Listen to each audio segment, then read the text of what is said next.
एक महत्वाची ब्रेकिंग बातमी समोर येते। कांदिवलीच्या चारकोपमधील सोसायट्यांना आता म्हाडानं दणका दिलाय।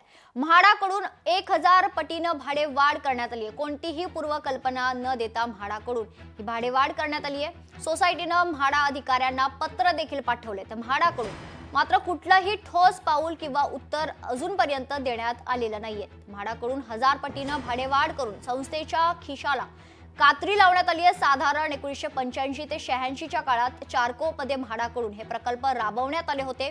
तेव्हा अधिकृत संस्थेनं हे भूखंड उत्पन्नाच्या आधारावर दिलं होतं। तेव्हा या संस्थेसोबत 30 वर्षांसाठी 1 रुपये भूई भाडे असा करार झाला होता।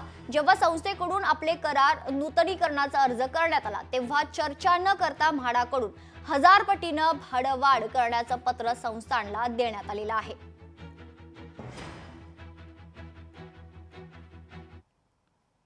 अल्प, लघु आणि मध्य उत्पन्न गट असे ते स्वीकारले गेले होते। त्याच्याप्रमाणे भूखंडाचं वाटप केलं गेलेलं होतं आणि भूखंडाचं वाटप करताना त्या ठिकाणी आमच्यामध्ये करार, संस्था आणि म्हाडा याच्यामध्ये करार झाले होते।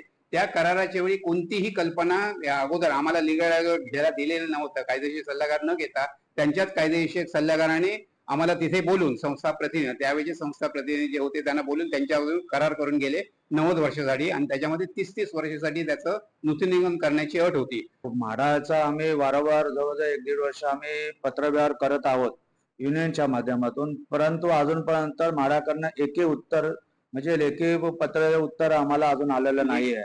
त्यांचा साधारणपणे फेब्रुवारी आणि मार्च 2023 मध्ये म्हाडाचे सीईओ आणि म्हाडाचे मुख्य कार्यकारी अधिकारी यांना पत्र दिलेले आहेत। त्यालाही कुठेही उत्तर दिलेले नाही त्यांनी आम्हाला, म्हणजे आम्ही प्रत्येक वेळेला स्मरणपत्र दिलेलं आहे त्यांना, पण कुठेही त्यांनी ते सौजन्यही दाखवलं नाही की बाबा तुमचा विषय आम्ही चर्चेला घेऊ, असंही कुठे सौजन्य दाखवलेलं नाही।